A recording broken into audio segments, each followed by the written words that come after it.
But after watching them cover for Andrew time and time and time again, when it's very clear he's leading a questionable lifestyle by anybody's definition, and for decades covering for him, imagine how easy it would be to be a Meghan Markle, to walk in and be like, you know what, those people are screwing you too, Harry. They're screwing you too. That there's certain people in this family they're willing to protect, but they won't protect you. Look at all the power they have, because they indeed do have power. Look at the way they've protected Andrew, you know? And this is really shedding light for me on why it was so easy for Meghan to accomplish what she did. All she had to do was come in and just sprinkle a little reasonable doubt around the place. And her work was accomplished for her.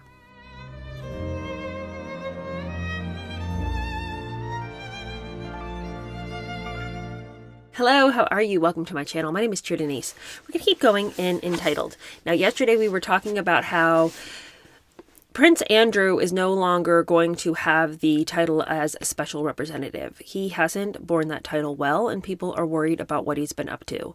He doesn't show well in that role anyway. Sometimes he does, but a lot of times he doesn't really seem to have any care or concern that he needs to curb his personality depending on which culture he's in. For example, the Japanese didn't really know what to do with him because he was quite brash, and he's just tone deaf. He doesn't know how to read a room, and he makes himself awkward, and sometimes he would just be outright rude in any culture. And he doesn't seem to understand that there are ways to behave, and kicking a wall because you're angry is not one of them. You know, things like that. Just made people feel awkward. He didn't understand personal space. He'd be like right up in your face as he's, going off on you. He always thinks he knows everything about everything. So he can just be a very difficult person much of the time. Although there were several people who said, he started out well, so people tried to compliment him where they could. There just wasn't enough positivity for him to remain in that position. What becomes alarmingly clear, though, is that once they strip him of that title, his life does not change. So it just really highlights how insignificant the title was that they gave him, because he's still meeting with the same people, doing the same deals. He's still taking royal visits, and nothing about his life actually changes. So the title was just something to say when people are like, well, what does he do? Well, he's a special representative, but take the title away and he's still just doing his own thing, onwards and upwards. We're also going to talk about Sarah today. She is, as usual, just putting her foot in it. I mean, is there even there's no redeemable story arc for Sarah at this point. She just continues to not want to admit that she has made a mistake. And we're going to start out with Sarah today. This subtitle is Finding Sarah. The commission, worth $300,000 for a 6-part series, Finding Sarah, subtitled Going on a Journey to Find Myself Again, made for the Oprah Winfrey Network, with a tie-in book, ghosted by Maggie Greenwood Robinson, had, with $1.5 million provided by Andrew, allowed Sarah to pay off her debts. The series, in which she is hypnotized, visits a horse whisperer and a shaman in the Arizona desert, walks around a garden blindfolded trying to find a path for life, treks 26 miles through Canada's Arctic region, and has sessions with a financial advisor and life coach, was transmitted in June 2011. In the first program with psychotherapist Dr. Phil McGraw, she blamed herself for the breakup of her parents' marriage, admitting, "I've humiliated myself so often, so publicly, I can't forgive myself." More controversially, Sarah claimed she had suffered cruel abuse from her mother. "When she used to hit me, because I didn't sit on my potty or wouldn't eat, a little vein would come up on the center of my head near my red hair. It was this vein that her mother called the sign of the devil, as she tried to beat it out of her." Okay, let's just pause for a moment. If Sarah's mother was really beating her when she was little, I really hate that for her. It is weird that her mother just up and left them and didn't seem to have any maternal bone in her body, so perhaps there was some aggressive punishment going on when the child wouldn't do what the mother wanted. However, I find it really interesting that she would admit that she'd done something wrong, but then follow it up with this very emotional story in which her mother would try to beat the devil out of her. And undermines the admittance of guilt. And you're going to see this over and over with Sarah. She'll admit that she did something wrong and you're like, oh, thank God, you get it. And then she'll do something to play on your emotions to sort of ease your doubt about her. You know, oh, well, she did do a lot of terrible things, but listen to how badly she was treated when she was a kid, you know? So you can't ever just, or she won't allow herself to sit in that moment of contrition. It's just, but you know, my mom was real rough on me. Okay, and that sucks. But your mom didn't make you trade on your royal connection. You know what I mean? At a certain point, you have to stop letting what happened in the past define who you are now and keep blaming it, because if that's the case, you'll never have a better life. If there's no way for you to get out from underneath what your parents did to you, then you'll just always be a mess. But what a gloomy outcome. You know, I don't want that. Now, these comments completely contradicted what Sarah had written in her first memoir, My Story, published in 1996, that her mother was simply the most brilliant, zestful person I have ever met. Her sister Jane immediately refuted the claim, saying she had no recollection of abuse by her mother and had happy memories of growing up. But a friend of the Duchess agreed. Susan, although very charming and very beautiful, was also immensely selfish, eccentric, and rather childish. Batty, but not intentionally cruel. The exercise was also, as she admitted, to rebuild the brand Sarah, but the New York Times reviewing the series was not convinced, pointing out that the Duchess was never prepared to take responsibility for her actions. The sting operation was explained by phrases such as self-sabotage and people-pleasing addiction, the huge debts because of her over-generous nature. It accused her of trying to cash in on her pariah status, suggesting the series provides an invaluable lesson on celebrity self-help. See, it's like she and Andrew truly are cut out of the same cloth, and we made that comment very early on in the book, that they're very similar people. Andrew saying that he probably made some misjudgments because he has such an honorable nature. You know, he just tended to consider honor before he considered his actions. And her saying, well, the reason that I'm in such debt is I'm just so overgenerous. They must think we have nothing but half a brain cell between the 7 billion of us, because none of us are sitting here believing what they're saying, yet they keep throwing out these lame excuses for their behavior. They're so extraordinarily honorable that they can't make good decisions, and I'm just so generous I can't pay my debts. Like, that doesn't even make sense. Daily Mail went to town on the claims that she had made on television and in the book in an article, The Duchess of Delusion, how Fergie's shamelessly self-serving book is as airbrushed as the cover. It mocked her claim that she loved being a princess and was very good at it, not least because she was only ever a duchess. And it criticized her for denials that she had sold access to Andrew. To her, the crisis simply opened up a business opportunity, one that she is now exploiting to the full. Other media was similarly not taken in. When Michael Usher, interviewing her on Australia 60 Minutes, played a video of the fake chic sting, Sarah walked out and demanded the segment be cut. They then promoted the Duchess's performance with her snapping and glaring at Usher, rolling her eyes and demanding, "Delete that bit," as the weirdest interview you'll ever see. Usher described her as icier than the wilds of the Arctic.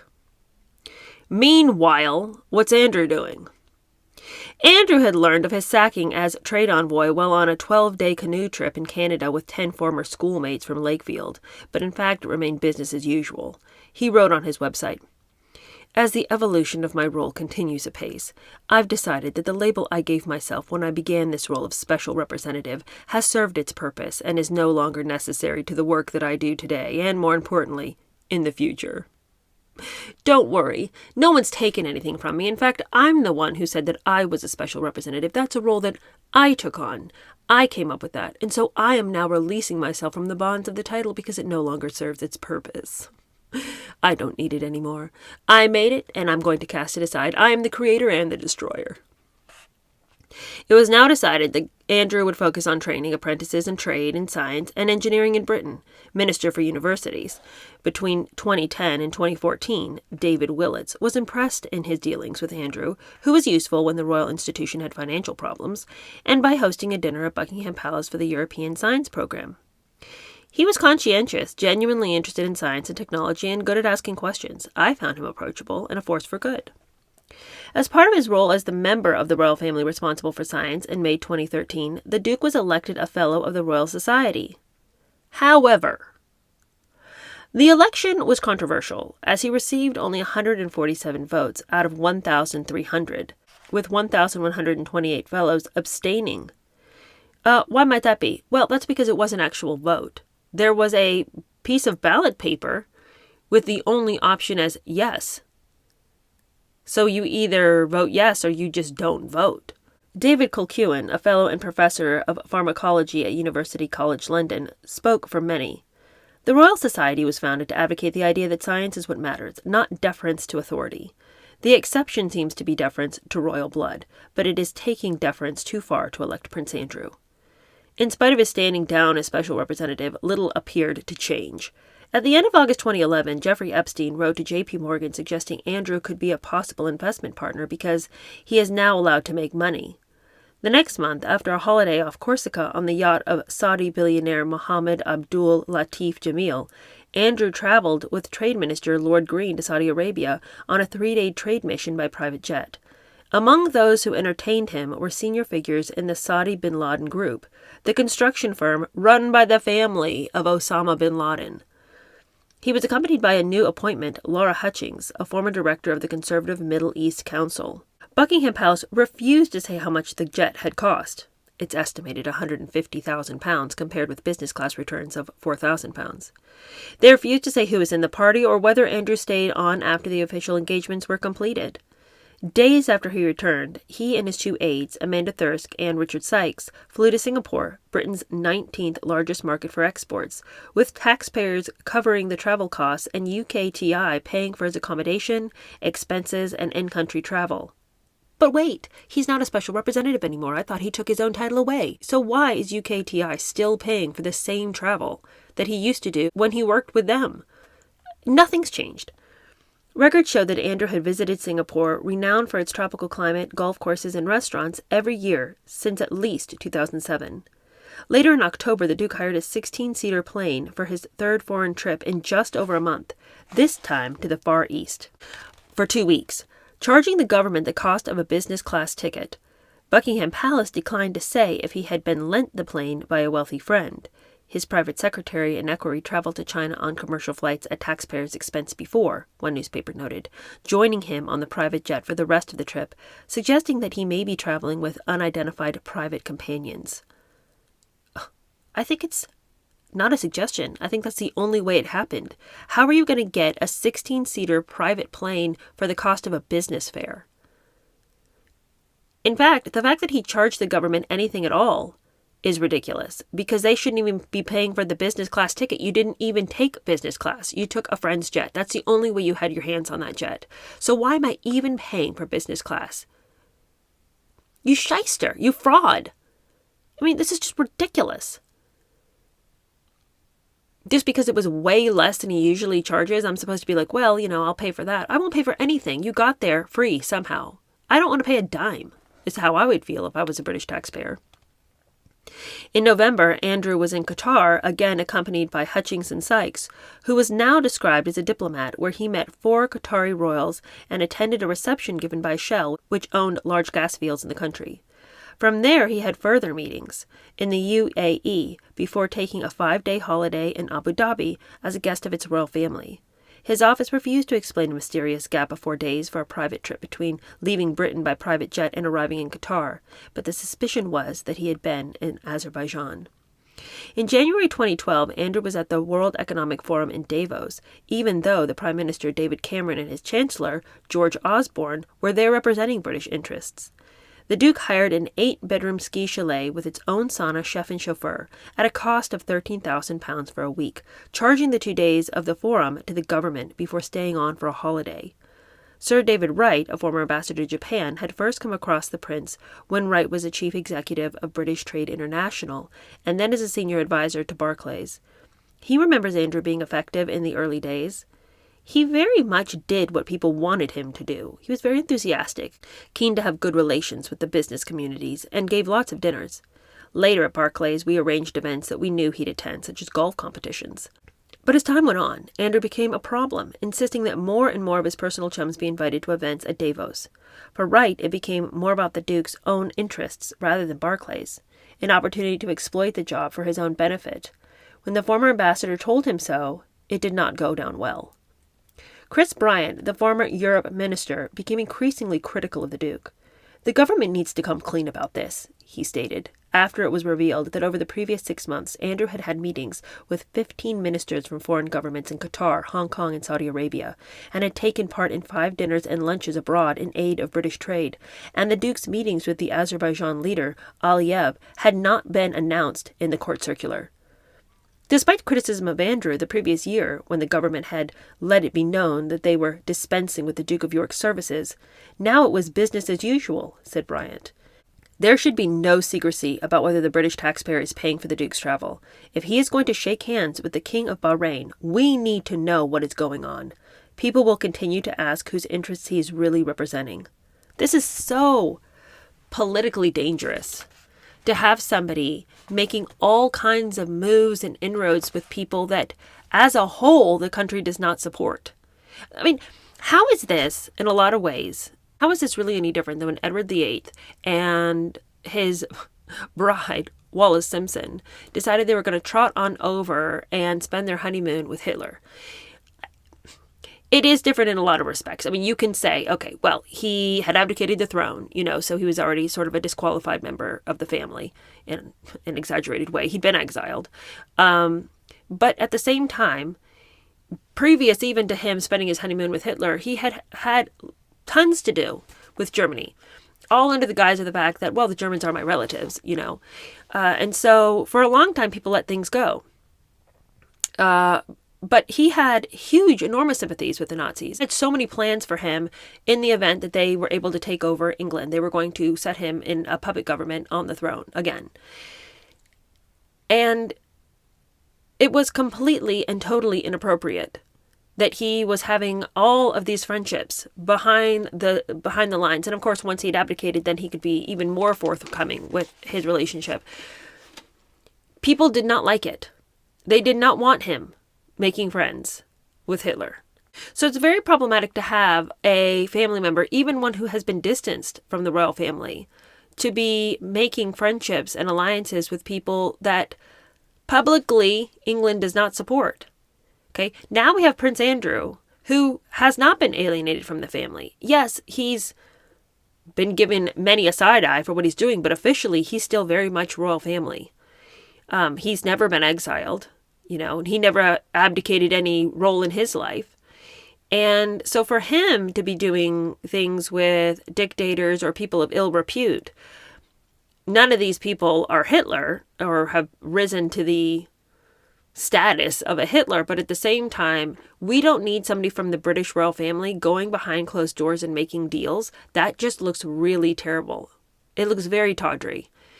If England's politics are this way, and publicly we're saying this, but we have a very elite member of the English monarchy going over and talking and having secret deals with and opening doors to and inviting politicians in or possibly creating relationships with, and there's no trace of that, and as a British person, you would have no access to that information, but it's all happening. I mean, I would be irate. Well, this is super dangerous behavior and so deceptive and deceitful and dishonest. I mean, it's like, before reading this book, I never could understand why some people were against the monarchy. I'm like, you guys, it's kind of cool, They don't really do anything. But now when you look at this kind of behavior, I mean, maybe the Queen's not over there acting and reigning as a tyrant and a dictator, which I think is the way most Americans imagine that a king or queen would be.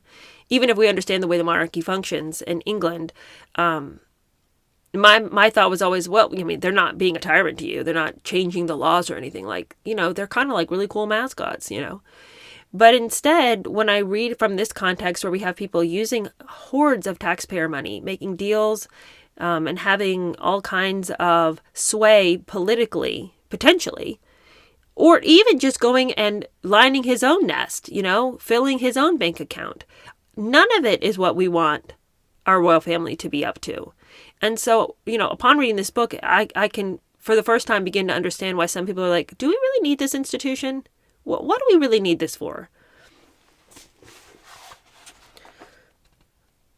For the record, if everyone's minding their P's and Q's, I think the monarchy is a beautiful idea. I love it, Not for America, because we're not built that way. But for England, I think it's, I don't see the point of just tearing things down because, they're old. And I don't think that we need to just go in and destroy things and let's just break everything up. That's not my attitude. I'm just saying, if we can't get things under control and they refuse to be transparent, then I feel like I, as a British person, would say, what do we really need this for?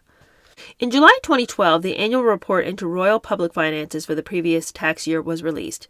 It showed Andrew had clocked up $378,000 on flights, including after he had stepped down as special representative, £81,000 in September on a private jet to Saudi Arabia, and £72,250 on a private jet to the Far East in October. The same month, July, he had flown by private helicopter to attend a dinner at Lancaster University and to meet injured soldiers in Selly Oak Hospital in Birmingham, neither previously scheduled, before staying 2 days to watch the Open Golf. His 100,000 Range Rover with personalized number plates had been driven up and back so that he could use it when he was away. He returned by helicopter at a total cost of £3,000. He literally had the car driven up there so he could use it, but couldn't be bothered to drive back down in it. That is wild. In September 2013, Andrew paid a 3-day visit to Indonesia in recognition of the fact that Britain needed to develop stronger trade links.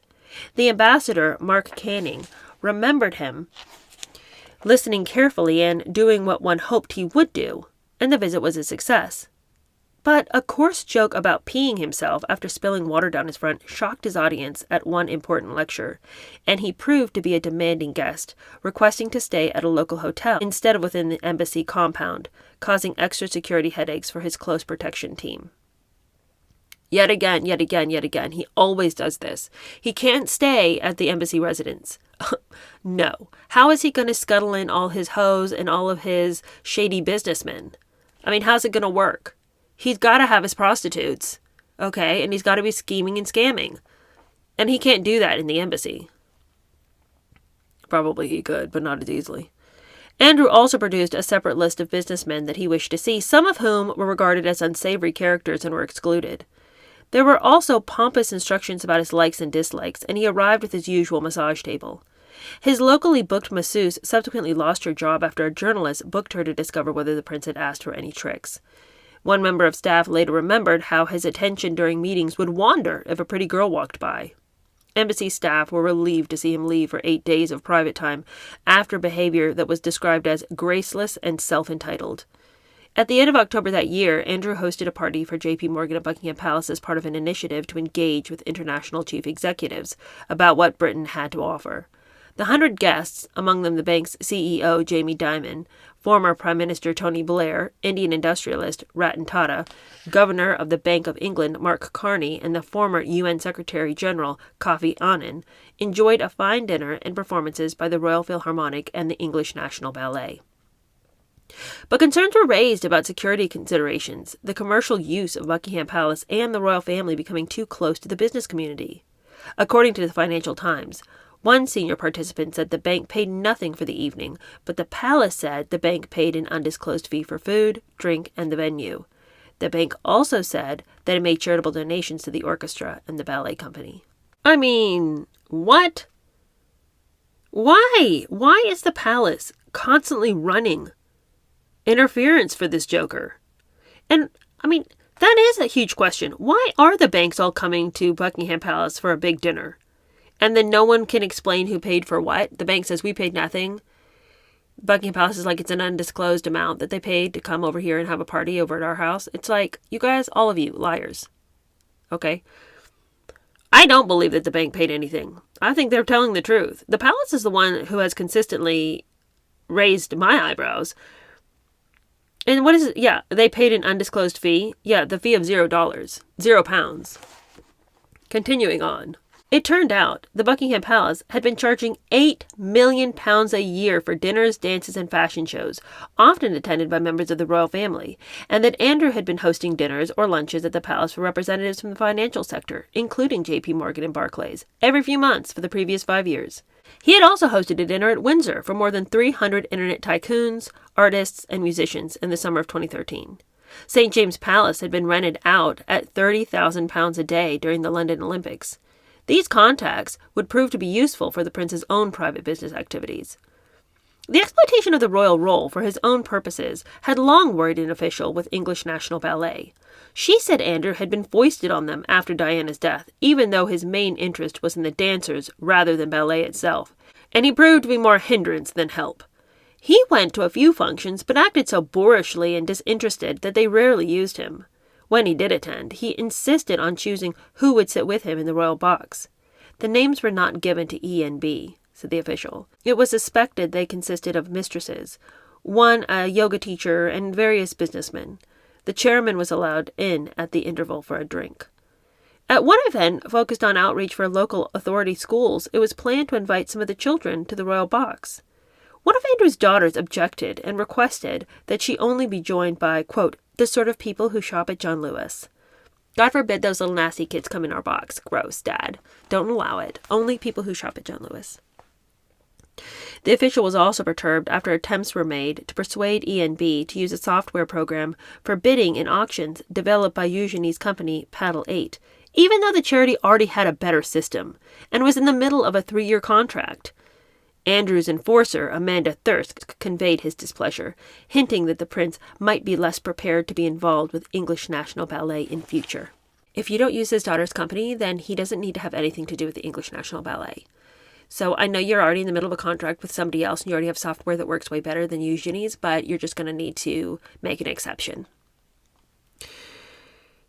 Well, English National Ballet was only too hopeful that he would leave, and when he did, they wrote, it was a huge relief as he was seen as toxic. We tried to avoid asking him as he was too much hard work. Unfortunately, there's no way of getting rid of a royal patron. We were pleased when he stepped down. The whole relationship was about what he could get out of it, rather than what he might be able to do for us. A similar situation of confusing his royal role with his own private interests occurred after Andrew offered to act as patron of a London business school, if Eugenie would be accepted for an MBA course. For free, of course, you know. We don't want to pay for it, because I'm going to be the patron, so you'll let my daughter go for free.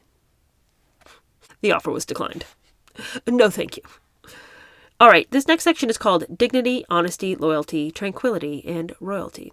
Meanwhile, his ex-wife, who had just been made a global ambassador for the Not-for-Sale Fund, which campaigned against human trafficking of all things, was spending 19 days at the exclusive health resort in Thailand, the Kamalia Wellness Sanctuary and Holistic Spa. Guests of its owners, Karina and John Stewart. Detox breaks at the 5-star retreat cost around £300 a night.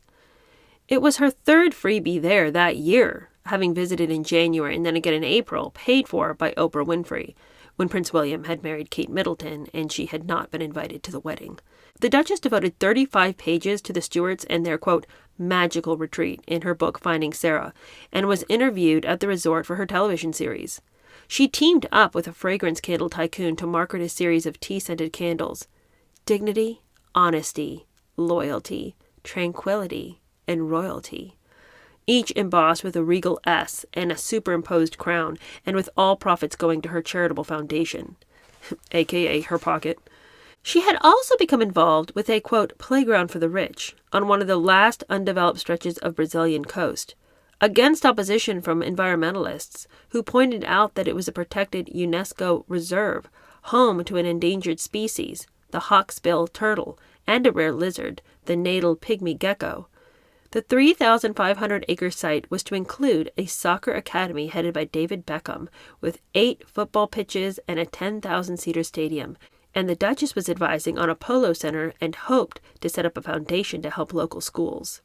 The project was being developed by Torben Franzen and his brother Geir, with whom the Duchess was now both romantically and professionally involved. She had first met the Findus frozen foods tycoon, 8 years her junior, in 2006 through Torben and accompanied him to the Brazilian Grand Prix in October that year. In the years since Sarah had stayed with Geir at his mansion in Brazil and at Neverland, the brothers' remote Norwegian country house, as well as on Lofoten, a remote archipelago in northern Norway. One Norwegian royal reporter claimed the Duchess had told him the relationship was spiritual rather than sexual, but royal watchers noticed that Sarah no longer wore the ruby and diamond engagement ring given to her by Andrew. On October 2014, the Duchess celebrated her 55th birthday and the 21st anniversary of Children in Crisis with a star-studded party in the state apartments at Windsor. It was a mark of how she was being brought back within royal circles and another step in an attempt to rebuild her commercial career. She had also lost a considerable amount of weight. Between early October and early December the previous year, she had booked herself a 7-bedroom chalet costing £17,000 a week, paid by the accompanying U.S. documentary crew, as she embarked on a diet and fitness regime with a private chef and her trainer since 1989, Josh Salzman. In 8 weeks, she managed to lose 3 stones on a special diet of venison for breakfast, half a dozen small meals a day, giving up sugar, alcohol, and gluten, plenty of rest, and 4-hour Nordic walks. She supposedly also wrote 10,000 Christmas cards by hand. She celebrated her achievement with an interview in Hello, promising to disclose how she beat her demons and her special bond with Prince Andrew. Okay, I think we could all beat our demon of obesity if we had 8 weeks in which our entire set of meals was planned for us. All we had to do was concentrate on our workouts, our 4-hour walks, not having to think every time we put some food in our mouth because the food was always provided for us. Was it going to be good for us? Was it not going to be good for us? By the way, if you cut out sugar, gluten, and alcohol, you're probably going to be doing pretty good for yourself without having to go away and stay in a place that costs £17,000 a week. But how wild that she's going to disclose for us how she managed to do it. I don't think it's a mystery. You had somebody pay for fat camp for you. And then you got to go and do it with nothing else to do but just lose your weight. In 8 weeks, all of us could be our best selves if we had nothing to do but focus on that. Sarah was revitalized by her weight loss, which she also put down to the Fusion Accelerator, a 65-pound food blender, which she had been promoting under the website DuchessDiscoveries.com on an American shopping channel. Oh, that's how she lost all that weight. She just blends up all her food. Smoothies all around, you know. It showed how self-disciplined she could be, but was also the next stage of resurrecting her commercial appeal. Since the publication of her second volume of memoirs, she had kept a low profile, focusing on her charity work. The rebranding was supported by an invitation to stay at Balmoral in the summer of 2014. Will these people never learn? How many times has she rebranded herself? How many times has she dragged charity into the whole mix? I tell you, I am flabbergasted by the number of times this book has taught me that if you lose weight, you can open any door you want. Formerly, you were a chubby nightmare. Oh, so now you're a thin nightmare? I mean, it's like nobody seems to remember or to recall the fact that she may have shown some self-discipline, but who couldn't be self-disciplined when there's a whole cast and crew there ready to help you make the right decision every time there's a decision that needs to be made? Self-discipline, nothing. It was everybody else's self-discipline that got her across the finish line. Continuing. She had completed a children's book, Fergie's Farm, based on her childhood at Dummer Down, had now filed trademarks enabling her to endorse products, including heated hairbrushes, and was renting an apartment from a friend in Eaton Square. It looked like she was back in business. Andrew, meanwhile, continued to maintain close contact with the president of Azerbaijan, Ilham Aliyev. In November 2014, he made a private 4-day visit to Baku, his 12th meeting with the dictator. Details of the trip only emerged after a British government source tipped off the Pressure Group platform, which campaigns against social and environmental abuses associated with the energy industry. The trip was also condemned by groups concerned by the country's poor human rights record. The same month, Andrew was in Saudi Arabia, cost a taxpayer £43,000, where liberal blogger Raif Badawi had had his sentence increased from 600 to 1,000 lashes, and a leading Shia cleric, Nimr al-Nimr, had just been sentenced to death. Accompanied by Beatrice, Andrew stayed on for private time, including watching the Abu Dhabi Grand Prix. It also emerged that many of his official trips were not recorded in the court circular. After a trip to Bahrain in April 2014 was revealed only after a list of royal gifts were published. Many trips included several days without any official engagements, suggesting he was adding golf breaks or private meetings to official visits funded by the taxpayer. The Labour MP Paul Flynn was concerned that he is accountable to nobody, and if he is doing this using public funds, there should be more information about what he is doing and what successes he's delivering. His role is very ill-defined. Little did Andrew realize that these criticisms were the least of his problems. Continuing tomorrow, we'll be reading a section called Incriminating Depositions. I can't wait. All right, thank you guys so much for hanging out with me. I'll see you guys again tomorrow, like I said. My parting words are just that I don't know how the people of England are supposed to be heard. I don't know how things work over there. But if I were you guys, I would be irate.